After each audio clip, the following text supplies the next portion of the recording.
And good morning. Hello. And welcome to the first of our daytime stay-at-home shows. I don't feel we're Richard and Judy, Josie. I think maybe Anne and Nick during some of those kind of awkward transitionary years. I have recently watched this morning, and recently Eamon Holmes was trialling with a new presenter who was absolutely half his age, and it was unbearable. The gulf between them, absolutely unbearable. And you could just see in his face he was going, "Why?" What does this kid know? I don't know these cultural references.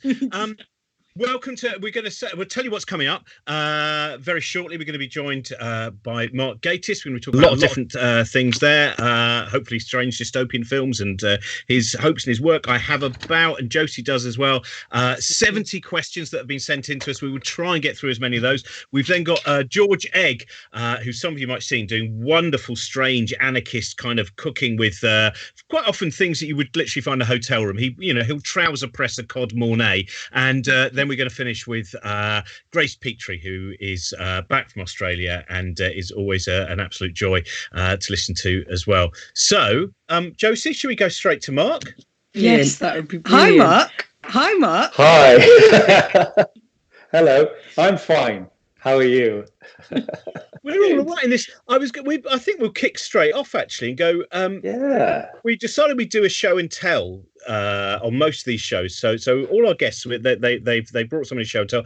I Josie, this is a bit last minute, so you might not have anything. I'm not sure if you have, but literally looking around your desk. Yeah, I got stuff. Oh, I've got a really good Brecht poem that I can read. That's all I'm going to do every single day until everyone is reading Brecht poetry every day. That will never happen. Tell me about it. Give me 1 second. I'll run and get it. But I won't do that first. You do yours. My show and tell is this. This was is a monkey's head tobacco container found in my grandmother's attic when I was about 10 years old. It is one of my favourite things. The hinge is slightly broken, but what I then found, I haven't opened it for about 5 years, is inside it there is real gold, because there is the Guyan Smith Crabs on the Rampage key ring that he sent me when I wrote about Guyan Smith's Crabs on the Rampage and Night of the Crabs books in my book club. And they're wonderful. I've got 2 key rings. This is a Night of the Crabs one, Crabs on the Rampage as well. The wonderful singer Robin Hitchcock, who also referenced Guyan Smith's Giant Killer Crabs books, he was sent by Guyan Smith a Giant Killer Crabs clock. And he said to me, Robin, it's not really a great clock because the size of the pincers means you can never really tell exactly what hour it is. So that's my show and tell, a monkey's head. And I thought it was a prop from Temple of Doom that you'd purloined. You can imagine that once the madness really sets in, I will fill this with all manner of gelatinous goo and just be sitting going, oh, I am Indiana. Mark, what have you got for our show and tell? Oh, well. Well, first of all, I'm taking refuge in the past, of course, as everybody is. Although I have to say, it's only a week. Everyone's going crazy. We've got to space this out. I think we're going to need, like Dame Myra Hess's lunchtime concerts during the war. People are going to be starved of culture by August, where we're still here. So I think we've got to be careful about this. But I am, of course, taking refuge in the past and watching Star Trek. This is my first thing, which I pinched from a birthday party recently. And it's genuinely what I always wanted as a child. Look. Oh. It's a communicator from Star Trek. And it does this. It does the noise. And I'm hoping it may actually beam me out of here. But the main one is this. Now, do you remember in the 70s? This is like one of those clip shows for the 90s. Do you remember this stuff? Yeah. Oh. No, I don't. You will. This is a brief trend. Yes. You take a pea-sized lump of this stuff. You put it on the end of this blowpipe here. Pinch it off. And then I think I first saw it on holiday in Spain. And this is what you do.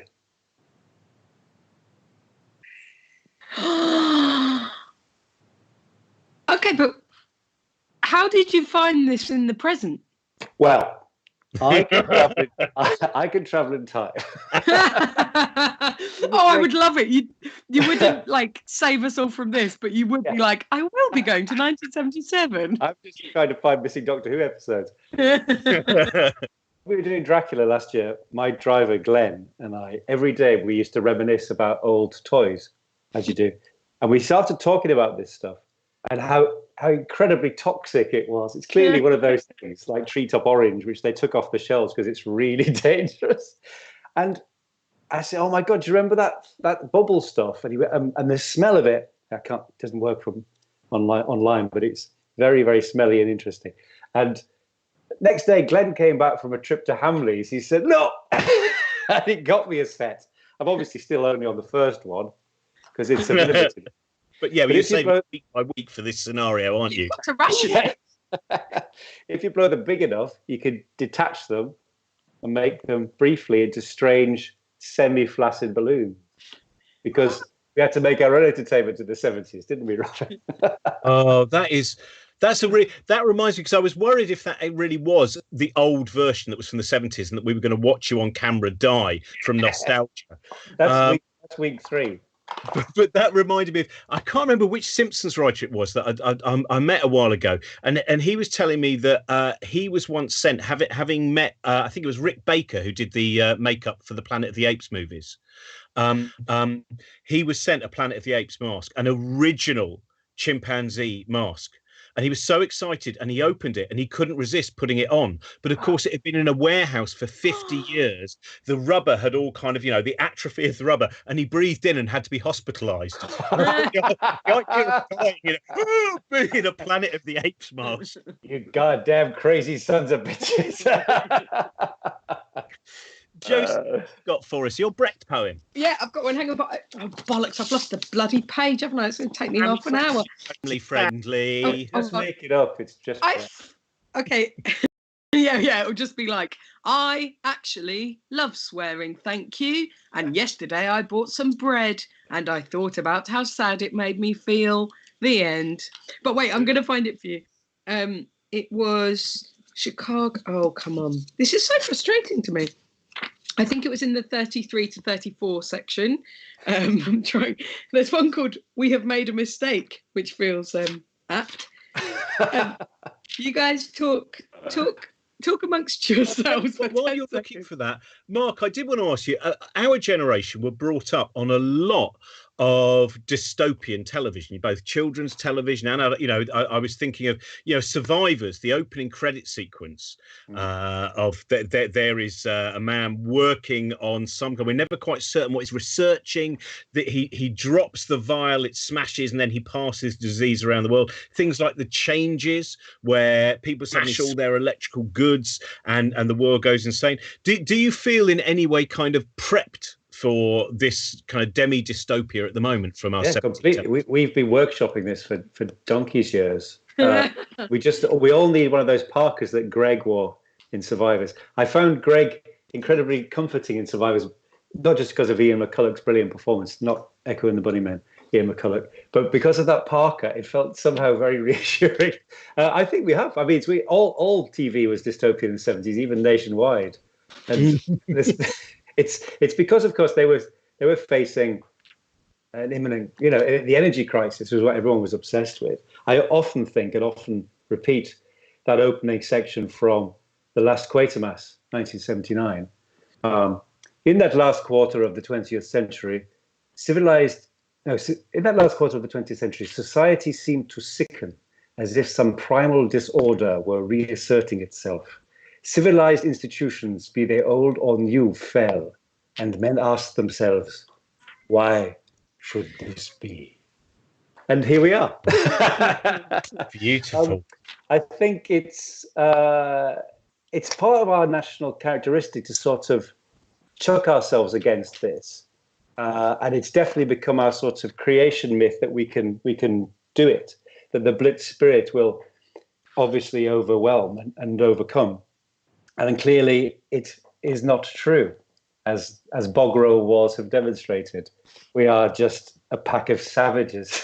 Well, I think as well, people are they want to cosplay the idea of Blitz spirit when actually it's completely alien to them and their entire lives. And their entire lives they've been going, yes, I'll take all this free education and free this, and now I'm going to say I did it all on my own. Do you know what I mean?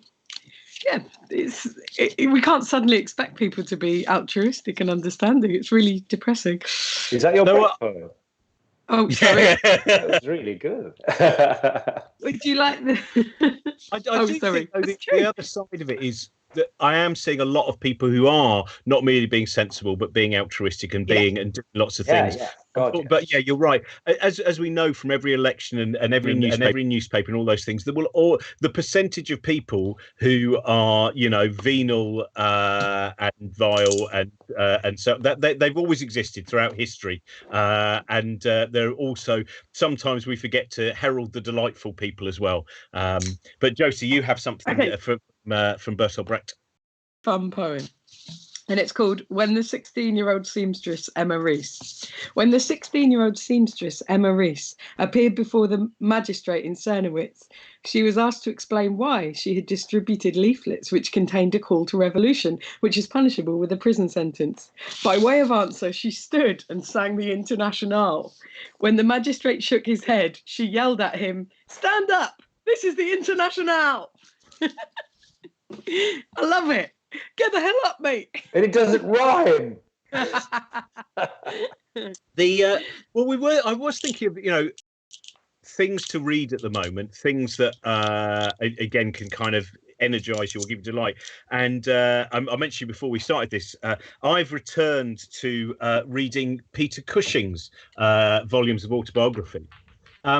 Because there is something that is so delightful about his humanity, I think. And I imagine you've read them, haven't you, Mark? Yes, long time ago. Yes, absolutely. But yes, he was a gentle soul. He was such an impeccable actor and a brilliant actor. Never gave a bad performance. He's not often in the best films, but sometimes. But he's never not brilliant. I think he's a wonderful human presence. But clearly his compassion and his loyalty and his sense of fun. I mean, it runs throughout it all, doesn't it? I think it's an undervalued thing these days, but he was completely charming. But that's what it feels like rereading these yesterday. You just feel as if you are in a Whitstable tea room with the loveliest old man, with the most wonderful stories. I mean, and his turn of phrase as well, where, I told someone recently that lovely story about how when he was young, the way that his mother would punish him was by pretending to be dead. Which is she would if he was naughty, she would start singing a song. I can't remember the old song about going across the sea, and he would say, "Please don't die, mummy, please don't die, I promise to be good." And then he'd be naughty again. She'd just sit in a chair being dead. And he said, "I'd get very upset, and my brother would come in and go, 'Don't be so silly, Peter, she's not really dead, go on, kick her, shove her.'" And he said, "I couldn't because it was mummy." And then one day when she was being particularly dead, I had a piece of bread covered in marmalade and I just shoved it in her face, and she never did it again. And in this volume here, the second volume, which is kind of the Hammer years, but it's just a lot more stories where he writes about Bernard Cribbins having several takes were needed using gunpowder to allow the editor enough footage to make the sequence exciting, but our continuous movements caused the explosives to shift. Bernard Cribbins, lying on his back as he reloaded my revolver, suddenly gave a yell of agony. One of the charges had exploded beneath him, wounding him dangerously near the anus. And it's near the anus. Yes. And his stories, his as you know, his love for his wife Helen, which is throughout all the books. So I really recommend, if people are looking for something to read to give them a kind of a delight in humanity, Peter Cushing's stories are really wonderful. There's also that wonderful stuff about him and Christopher Lee used to. They just used to ring each other up and do Sylvester and Twilight down the phone. It used to crack them up. And the last thing they did was they did the narration for a Hammer documentary called Flesh and Blood, and it's very, very touching because you can see they knew it was the last time they'd see each other. There's wonderful photographs of them laughing their heads off, and you can see that Christopher Lee was clearly, just keeping him going for that afternoon. It's very beautiful. Do you have anything at the moment in terms of a list of things thinking, right, I'm stuck in, I've got things that I still need to do, but I have time for some of those books that are always the ones that it'll be this year? Is there anything on your list, Mark, that you're hoping to? I think we've all thought that forever, haven't we? It's like sort of confident expectation you're going to have a second life in which you'll do all these things. And actually, weirdly, here it is. Or a version of it anyway. So yes, I mean, there's a lot of Dickens I've always wanted to read and never quite got round to, and I suppose, but I'm trying to resist that urge to read the difficult, important book as opposed to the one that will make me happy, you know. So I don't have a huge list of, oh, I really must do that one. I quite like finding things. I found this amazing book last year, which I hugely recommend, called Mr. Bowling Buys a Newspaper. It was Raymond Chandler's favorite book, and he says on the back blurb he keeps buying it for people, saying, read this, and yet it's never been famous. It's a British crime novel from the 40s, and it's basically the point of view of a serial killer. It's Diary of a Madman. It's really remarkable. I mean, it's totally unlike anything else in the golden age of crime. It's not cozy or country housey. It's this man is clearly mad. Just decides to start killing people, and every time he kills someone, he buys a newspaper. It's really interesting. It was a hell of a find, I thought. Oh, you've sold me on that. Yeah. What about you? Have you got anything filmic or music or books that you? As I always say, I know that of course you have a lot of other things you're juggling with as well. The problem I have is that the 2-year-old will not respect my reading time, and then I get to the end of the day and I'm stultified by exhaustion. So I think it's going to be a very different time. The only thing I can say that I've been doing is that me and Johnny have instigated an hour called Power Hour, where for half an hour each we go out for a run, and that feels to me like an incredible achievement, on a par with reading War and Peace or something very important to me. What about audiobooks? Could you do it whilst you're running?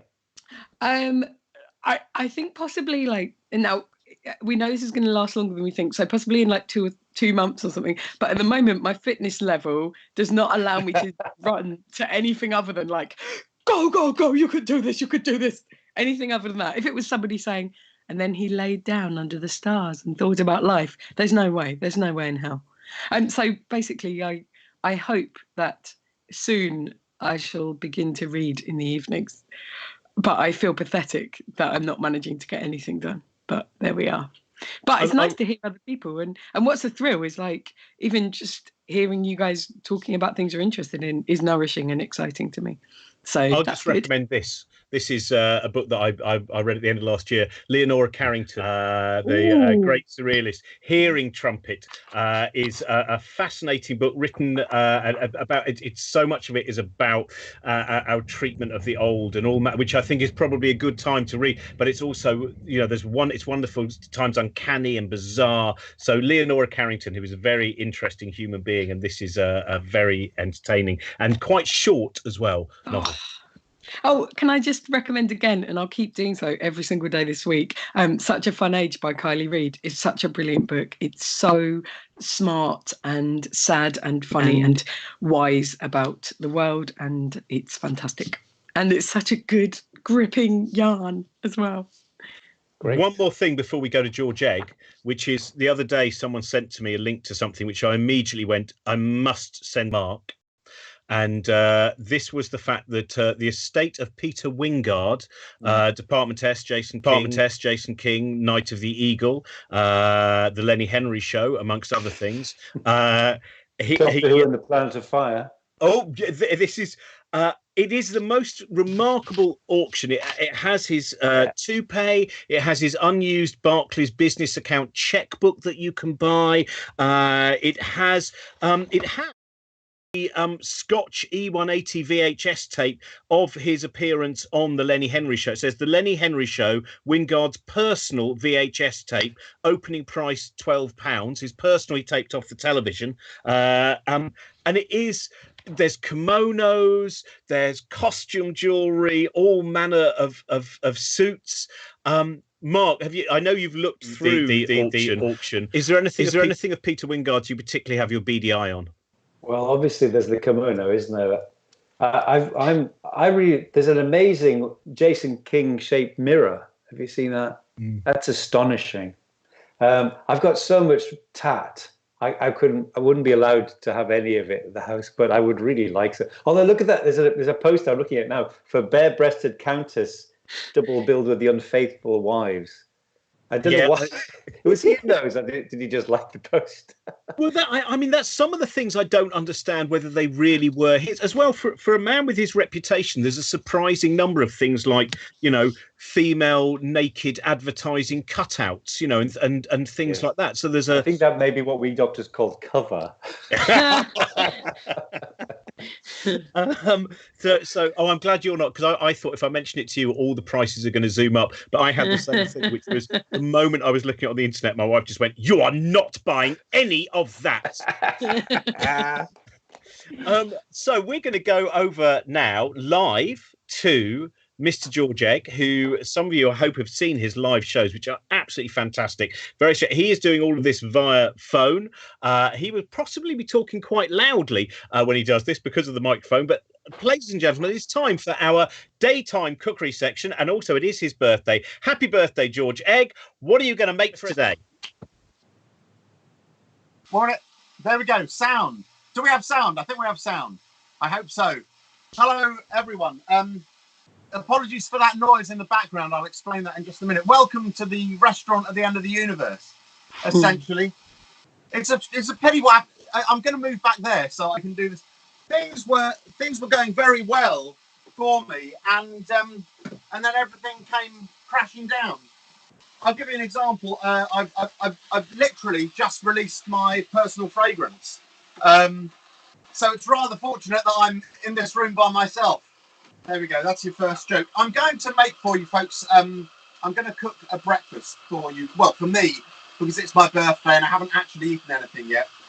I'm in my shed, essentially, here. I'm in my little lair, and I'm going to make some food using unconventional things. I don't have any kitchen equipment in here, and these are the sort of things that we're going to need to be able to do when everything turns in the direction it possibly could go. So I'm making a croque madame, essentially, but without the ham. I'm going to do a toasted cheese sandwich with a poached egg. Now, the way I'm doing the poached egg, I've got this is an Energy EN484 steam wallpaper stripper, and that comes around to this little tray here, and underneath. Now, I did actually start this in advance because we're quite limited with time. I've put my egg in a little Ziploc bag. Tiny Ziploc bag that's been lightly oiled, and then I've dropped the egg in there and seasoned that. And then what we do is we put the bag onto the tray, we take the wallpaper stripper, and that goes over the top of the egg. The bungees come down on top of the handle, and the steam can circulate around, poaching the egg to perfection. That's going to be absolutely beautiful. If you do want to do this, obviously, in your own sheds, workshops, and isolated units, these are the bags I'm using. There's a little Ziploc bag, very easy to get hold of. The sort of thing, they open and close like that. The sort of thing you would get if you were to buy earrings down the market, or depending on the circles you move in, drugs. So we're going to get on with the sandwich as well. Now, I've got some very nice sourdough bread here. I'm going to butter that. In further episodes, if I come back on, I'll tell you how I did the butter. I did the butter using a sander, but we don't have time to do that now. So we're going to butter the outsides of the bread, and we're going to pop that. We're going to pop that into this. I'll come on to this in just a second. That goes in here like that, upside down, and then we're going to put the cheese in as well. Now, the cheese I'm using, a slightly controversial, ladies and gentlemen. We've got a processed cheese slice here. Now, I know that there'll be a lot of middle-class people watching this broadcast, probably slightly scornful of the use of processed cheese. I think processed cheese does have its place. A friend of mine, Tim Hayward, who's on the kitchen cabinet quite frequently, he described this as a sort of square of solid cheese sauce, and I think it works nicely with the croque. So we're going to put that in there. We've got some red Leicester as well, a little bit of that, and then some Gruyere. Very nice. As I say, some of you, I think, perhaps a little scornful of the, we're going to turn the wallpaper stripper off now, of the processed cheese there. I would like to assure you that I do buy all my processed cheese and salad cream from Waitrose. So it's fine. Now we're going to get the, we've got a little heat-proof mat here. That's going to go onto there like that. And I'm going to just melt the cheese slightly using tool number 2. Now this is the DeWalt DW360 hot air gun. So we're going to start melting that. I do hope you can hear me over that. Give us a, you can. Good, excellent. A problem, we're just going to melt that down a little bit. A problem that we're going to encounter again, not for a while because we're not going to frequent the supermarkets very often, but when everything kind of, you know, comes back together again, I'm hoping it's going to happen when it's going to be the summer. When it does though, however, there is a problem that you're going to encounter when you go to the supermarket in the summer, and this is the problem. It's when you go to the supermarket in the summer and you realise you are underdressed for the supermarket. Because you forget that they keep the look how that's melting, look how that's melting, isn't it looking nice? You forget that they keep the supermarkets cool because of the produce. And so you get to the supermarket wearing shorts, t-shirt, flip-flops, because it's summer months, and you go, I'm too cold for the supermarket, I can't cope, I can't focus on the list. That's the problem. Here's my solution, okay? Most supermarkets you'll find they've got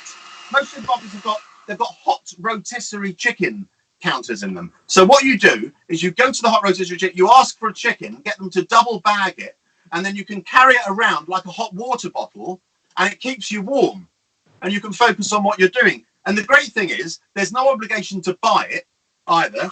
So when you get to the checkout, you can just dump it in amongst the chocolate bars, and away you go. And if you think about it, a couple of hours later, someone's going to be rooting around looking for a Twix. They're going to find it, and they're going to go, oh, I needed a chicken. So you're kind of providing a service, aren't you, really? Now we're going to toast the outside of the sandwich. I've got the other side here, buttered. That's going to go on top of there, and we're going to squash this down. Now, I don't know if any of you recognise this. I found this in my zone. This is the special edition metal DVD box for Terminator 2.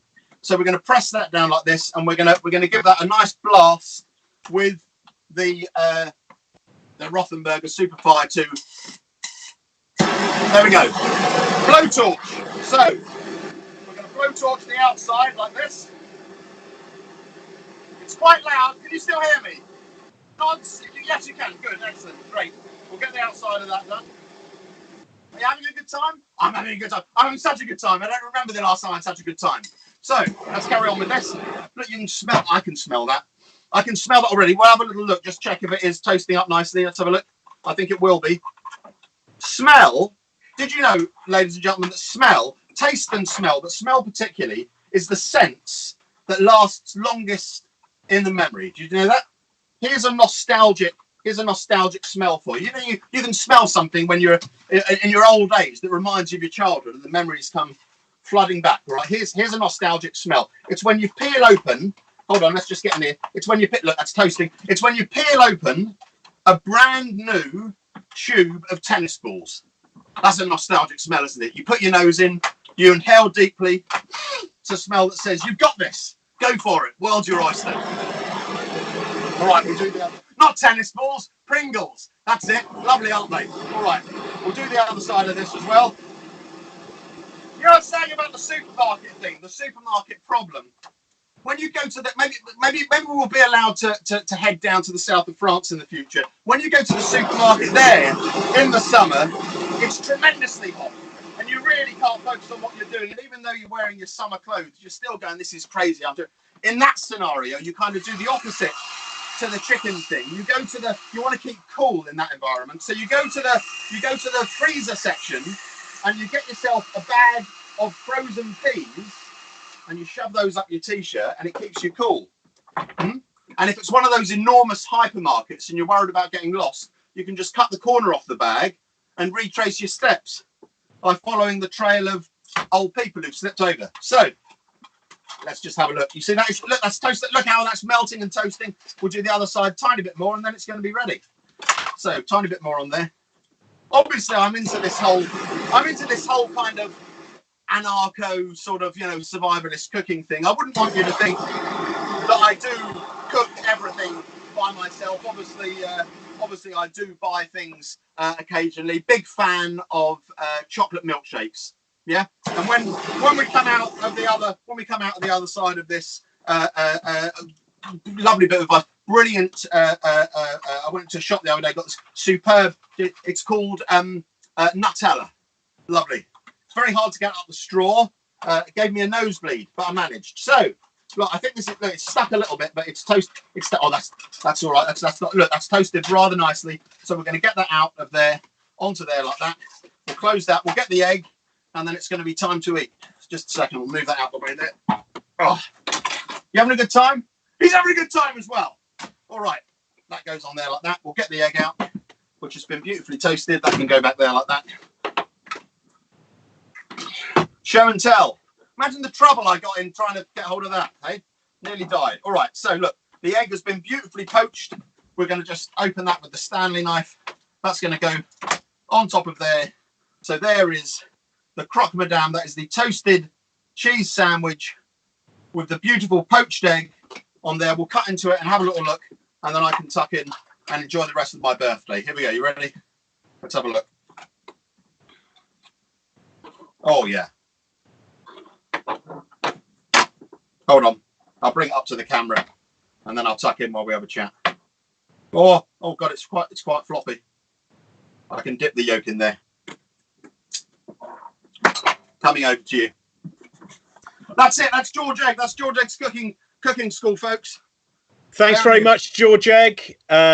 George, happy birthday. Go and find out about George's work, and you can go and follow him on Twitter and things like that at George Egg. Ask him more questions about his incredible recipes. So thank you very much. We're back now with Mark and Josie, obviously. I just quickly mentioned as well, we have a tip jar as well. If you want to, all the money that we raise from doing these shows that we're doing every single day. Tomorrow we've got Brian. On Wednesday we've got Joe Brand. Thursday morning we've got Sarah Pascoe and Natalie Haynes, and then we've got Chris Hadfield in the early evening, and we've got Steve Merchant on Friday, and Josie's doing a Melbourne comedy show as well on the Saturday, I think, next week. Yeah, we did. I mean, it's sort of a Melbourne substitute, but it's mostly people in the UK at the moment. So if you we have a little tip jar, and all of the money that we make, we're going to send and give to self-employed people, performers, artists, etc., who basically have lost all their work over what appears to be at least the next 3 months and possibly more. And also we're going to try and give that to venues as well who are suffering, and those people that can't actually, some of the very small art centres and things like that, which certainly, you know, three of us here have played at times, that they may well have to lose everyone who works for them. So we're going to try and do that. And if we make enough money, there are also other charities we're going to give to, but all the money is going to be shared out basically between people that we know currently who have no income whatsoever and have lost all of their work. So if you can go to the tip jar, that's brilliant. But also if you have no money and anything like that, that's fine. You just keep watching for free. That is not a problem. So Josie, have you got questions? I've got a whole load of the questions we've had sent in for Mark. Yeah, I really loved. I thought there were some really, really interesting questions out there. I mean, it's just coming straight off the list. But somebody was wanted to ask you if there's any horror film that you'd love to remake. Mark, have you ever thought about that?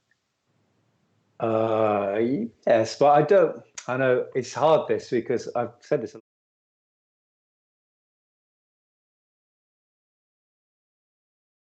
That's the truth of it. But I'd rather do a new horror film. I mean, and there are things that you look back on and think, oh my goodness, you know. Well, as you know, Robert, Christopher Lee used to say, there is one film with today's special effects. The devil rides out. That would be something. With today's special effects. But I don't know. I mean, they all have their charms, don't they? I mean, you could say if you did Night of the Demon without the demon, it would be much more the way that M.R. James imagined it. But it's also a fantastic film. So no, I'd rather just do something new, to be honest. Yeah, Verity actually did ask, how would you rewrite the end of Devil Rides Out so it's not rubbish? But I love Devil Rides Out. I mean, To the Devil a Daughter. Now, there is a rubbish end. Maybe she means that because actually the ending of that is rubbish. It's a terrific film, but actually very grim and unexpectedly gritty. But the ending is Richard Widmark throws a rock at Christopher Lee's head, and the film just stops. Doesn't it? Just ends. It's like, what? that versus The Exorcist. I've just watched. That's one of my things that I've been doing. I watched Exorcist 1, 2, and 3, and I can now confirm that you can definitely skip 2. Correct. I think 1 and 3 are both brilliant for different reasons, and the dark comedy in them, I think both of them are pretty much masterpieces. 3 is one of the most underrated horror films of the last 30 years. It's a fantastic piece of work, but it's a direct sequel, so you can just nip to it and ignore them two. Hang on, so could you summarize the plot of The Exorcist 2? Because I didn't even know there were sequels. I've seen The Exorcist. Right, 2 is basically, if they said, you know who should write the screenplay? Uri Geller. That's what it feels like. It feels like this. Maybe he did.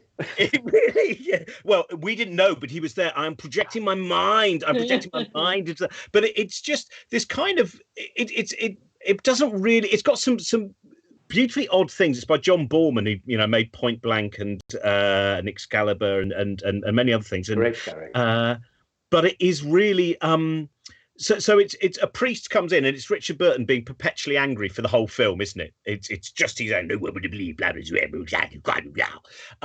whole film, and it's about the young girl. She's now a teenager, and it's about where the devil lives inside her now, and it's kind of about telepathy and lots of different. But it's a really strange 70s. It's a mess. It's also this is a whole separate show. This. Robin, called the ill-advised, hasty sequel to a blockbuster. So all the people not involved with the first one suddenly think they know how to do it and go. You call the show "We Got This." We got this. So it's like Jaws 2, or it's like we know how to do an Exorcist movie, don't we? What about all the guys who were in the original? No, screw them. Let's go. And there we are. There's lots of them, Force 10 from Navarone, although that wasn't a hasty sequel. Yeah. I really recommend, by the way, to everyone, look up the William Peter Blatty's work, because he was a comedy writer who then wrote, The Exorcist, and also The Ninth Configuration, which is also, I think we talked about that when we had Mark Commode on Book Shambles. Is a masterpiece again. And Shot in the Dark, of course, he wrote. He was very funny. That's what Exorcist 3 is, such a funny film. That's why it's so. It's tricky, because it lures you in with these fantastic gags, and that makes you care about them all the more. I think it's a very, very good film. It's so funny to hear that he was a comedy writer, because now in retrospect, The Exorcist makes loads more sense to me. It's like, of course, yes, that makes perfect sense.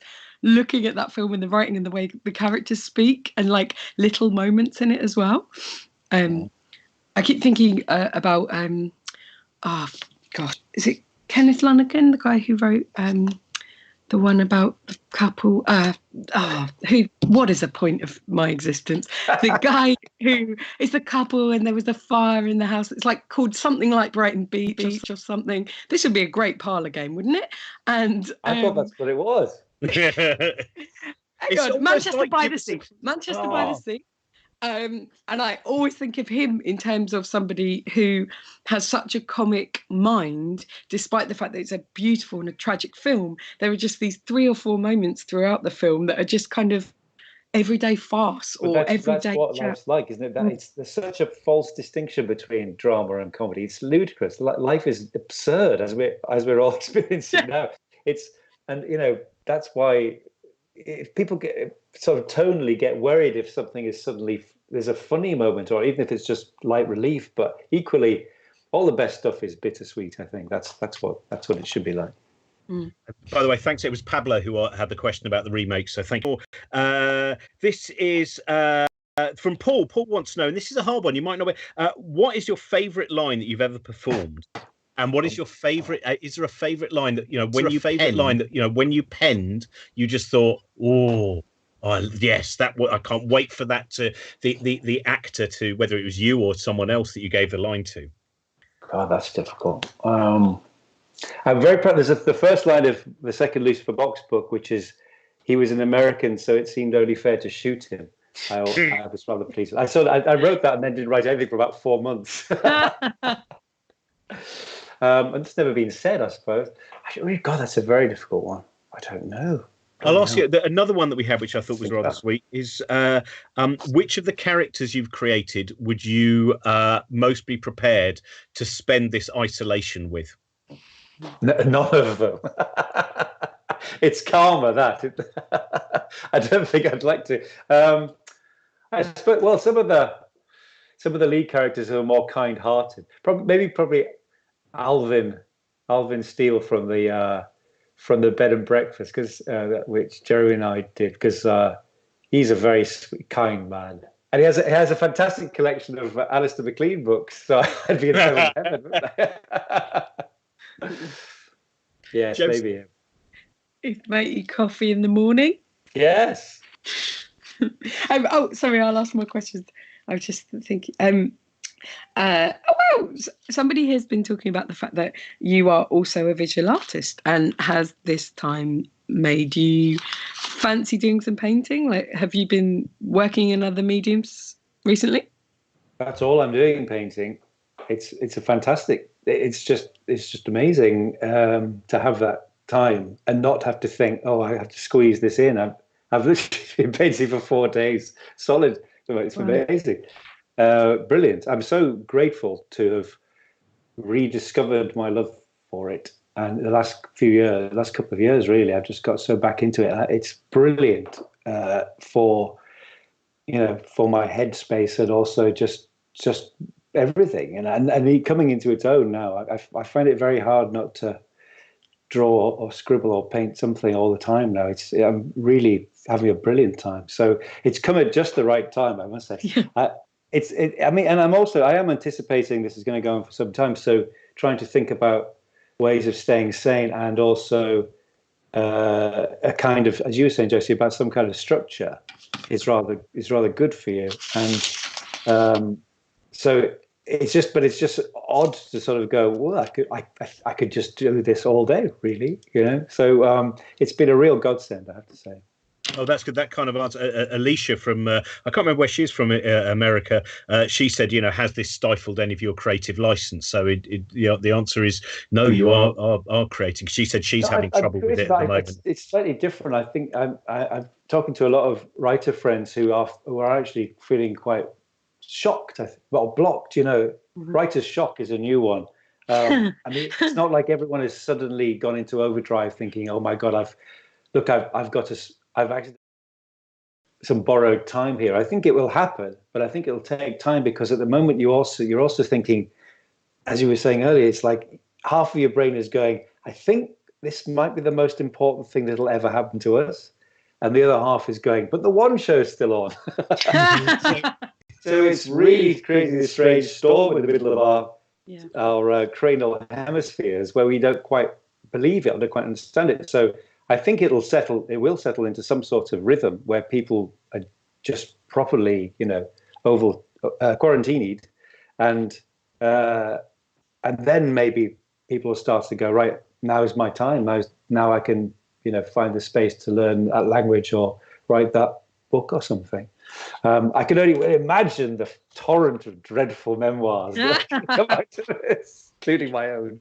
I think as well, it's so hard to work out what's relevant will ever feel relevant. Like, I keep looking at projects that I had on the go and being like, well, that's silly.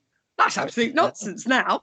Completely. And you have to, being optimistic, you have to plan ahead. But I've got a raft of things which were supposed to be happening in the summer and beyond. And yet you have to keep working towards the idea of it. But it's, as you say, it seems absurd. The other thing I'm finding really quite difficult is the trolling, the adverts. It just looks cruel now. Anything with a Viking river cruise, or even just people outside having a good time, it's like, no, I want some austerity adverts. I need to see some people in rooms. I genuinely as well found myself kind of second guessing things I'm watching, where someone will meet up in a group and I'll be like, oh God, don't do that. What are you doing, mate? Why are you shaking hands? already. Yeah. Well, that's what you want. All of those cruises. There's still all the adverts for cruises on talking picture stuff like that. And you now want it to look a little bit more like that 1980s horror film with George Kennedy, Death Ship, where the cruise line, each time you see the advert, the cruise ship's a little bit more rusted, and you can vaguely hear the sound of a scream. It's coming.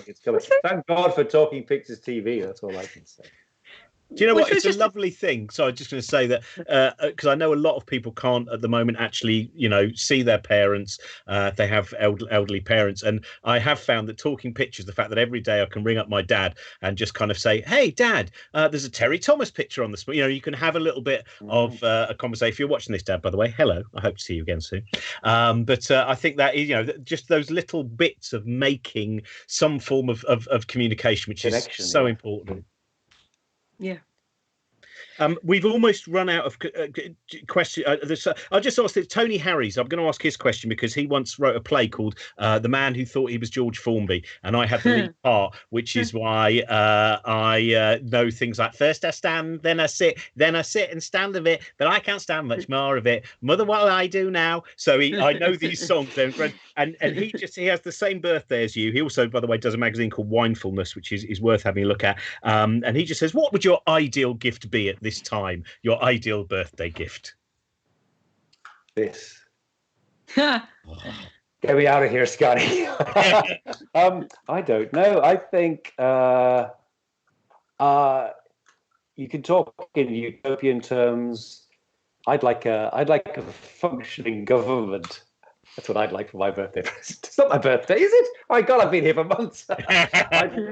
I would like Gordon Brown to be Prime Minister. That's what I'd like. Thank you very much.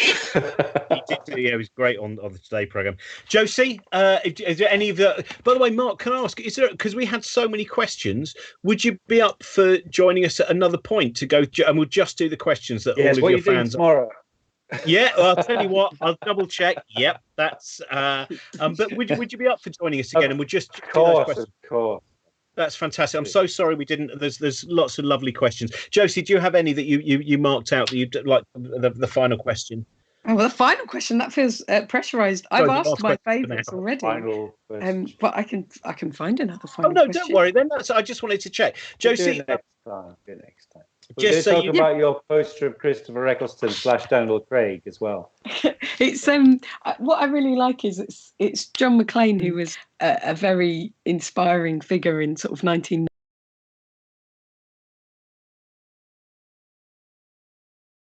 At the site of my house, and my dog, who is the neediest dog in the world, wants his own space from me, to be honest. So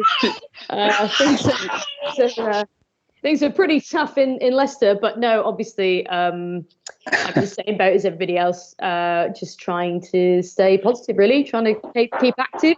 And thank you very much for giving me a reason to get dressed today, which I haven't had for many days in a row. My secret is I'm still wearing my pyjama trousers, but don't tell anyone. This is a family show. They're very thick. They're a good twill. Don't you worry. Grace, what are you going to sing for us? Can you hear that okay, the guitar? Yeah. Well, I know that a lot of people are at home with their little tiddlers, Josie and Johnny obviously among them.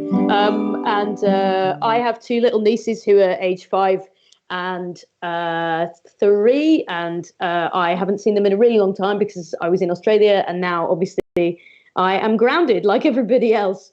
So for all the parents who are out there who are suddenly spending an awful lot of time in the house and probably using the wisdom of Disney and Pixar to get through that, I thought I would sing you a song that I wrote when I was sort of dating somebody a couple of years ago, and it didn't work out very well. And I was in the aftermath of it, I was sort of desperately trying to work out what had gone wrong and, you know, why it hadn't worked out. And I was kind of analysing it incessantly and questioning it incessantly and talking about it incessantly. And I thought my friends were enjoying this just as much as I was, but it turns out that they were not. So I ended up writing a song about the philosophy of getting over breakups, which I did with the aid of some wisdom of the incredible modern philosopher Princess Elsa from the Disney film Frozen. So this is called the Princess Elsa Blues, and it goes like this.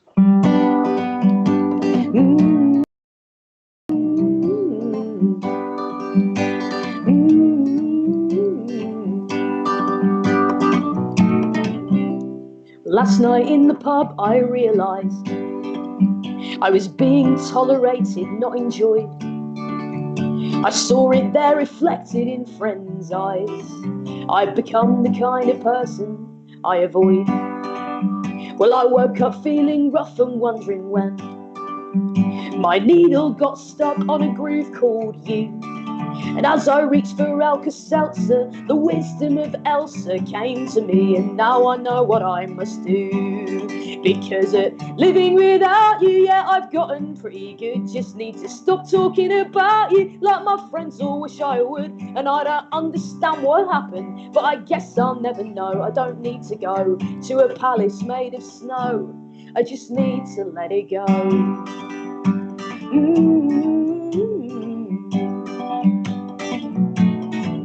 Now epiphanies can come from anywhere, from the sunrise or the verses of Shakespeare. It wasn't Sylvia Plath or Nietzsche that turned out to be my teacher. It was Disney, had the words I had to hear. Because living without you, yeah, I've gotten pretty good. Just need to stop talking about you like my friends all wish I would. And I don't understand what happened, but I guess I'll never know. I don't need to go to a palace made of snow. I just need to let it go, let it go. Can't hold it back anymore. Let it go, let it go. Turn around and slam the door. And all the times I just wouldn't be told. And now I finally broke out this chokehold. And all the times you were cold never bothered me anyway.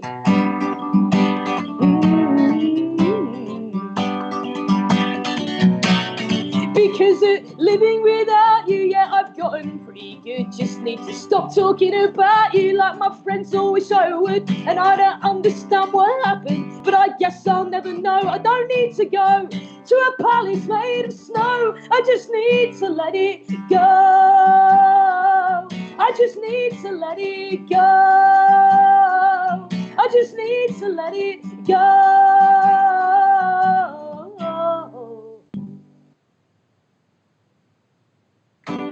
Thank you very much.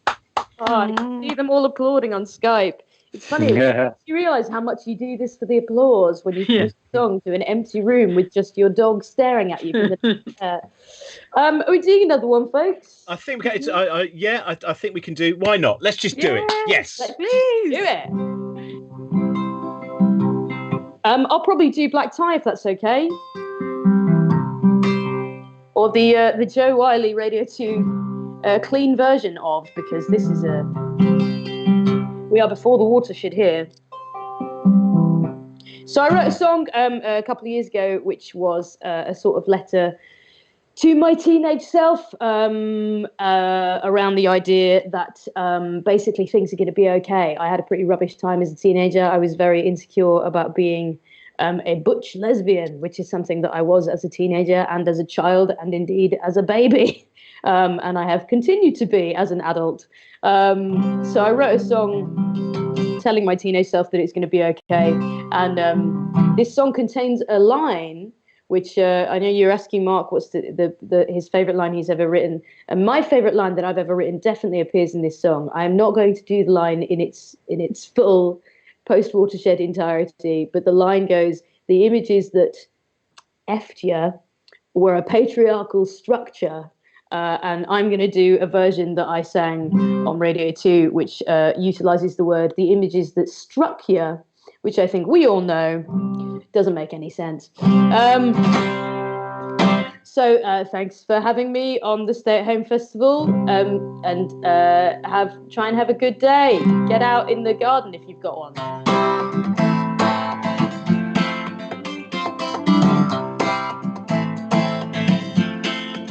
Well, it's a jungle out there.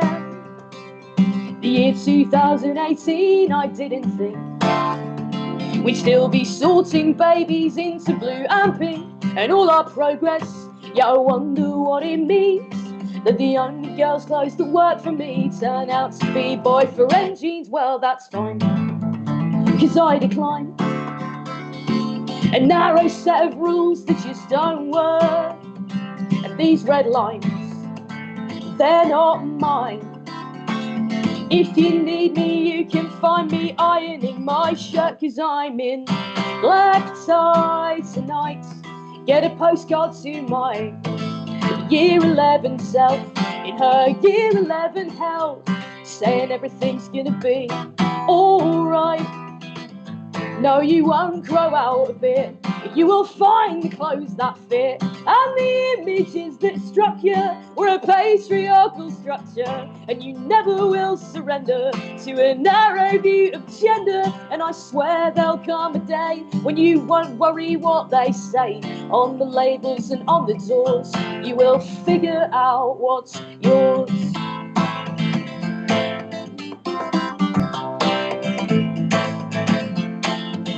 And it's a bloody nightmare, trying to fight the spread of bigotry and fear that's uniting Piers Morgan and Jermaine Greer and all our progress. Yeah, I wonder who it's for when I dare to utter that trans lives matter. Yeah, and all I got was a turf war. Well, that's fine, 'cause I decline your narrow set of rules. They just don't work. And these red lines, they're not mine. If you need me, you can find me ironing my shirt, 'cause I'm in black tie tonight. Get a postcard to my year 11 self in her year 11 hell, saying everything's gonna be alright. No, you won't grow out of it, but you will find the clothes that fit. And the images that struck you were a patriarchal structure, and you never will surrender to a narrow view of gender. And I swear there'll come a day when you won't worry what they say on the labels and on the doors. You will figure out what's yours. You will figure out what's yours. That it's got nothing to do with fitting neatly in a box that was constructed to make it seem like people come in just two teams, and anything that's in between ain't good enough. You will love and you'll be loved. You're in black tie tonight. Get a postcard to my year 11 self in her year 11 hell. Darling, everything's gonna be alright. No, you won't grow out of it. You will find the clothes that fit. And the images that struck you were a patriarchal structure, and you never will surrender to that narrow view of gender. And there's folks you've yet to meet, but you're exactly up their street, and they've been waiting just as long to hear someone sing this song. Better days are on their way when it won't matter what they say on the labels and on the doors. You will figure out what's yours. And girl, you're gonna be so happy. Girl, you're gonna be just fine. Girl, you're gonna be so happy. Down the line, down the line.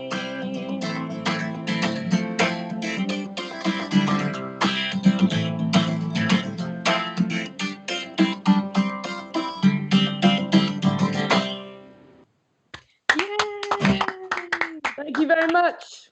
Thank you very much. Keep up with Grace Petrie's work. Of course, you can still download her work. Keep artists going by doing things like that. Go to Bandcamp as well, where there are lots of artists who I think still at the moment, Bandcamp are not taking a cut. All the money from albums, as far as I know, is going directly to the artists. Keep looking out for everyone's work that you can kind of support. And I suppose the main thing is that to stay apart and keep connected is what we're aiming to do. So thanks very much. I'm sorry, by the way. Also, thank you very much to Trent Burton, who's put all of this really worked hard to. And I, if anyone who knows my live work, unsurprisingly, I've caused it to overrun. So I apologize, Trent. I realise there's some issues on that. We'll sort that out tomorrow. I hope you've enjoyed it. Josie? Thank you so much. If you've tuned into this, it's really, really thrilling to think that people are watching this. Thank you, Grace. Thank you, Mark. Thank you, George. What a joy. See you tomorrow. I assume my daughter will crash it again. It'll be very exciting. And go to the tip jar if you can. We're going to make sure that's distributed amongst people who currently have nothing coming in whatsoever. So thank you very much for that. Bye-bye. Thank you. Bye, everyone. Take care. Right.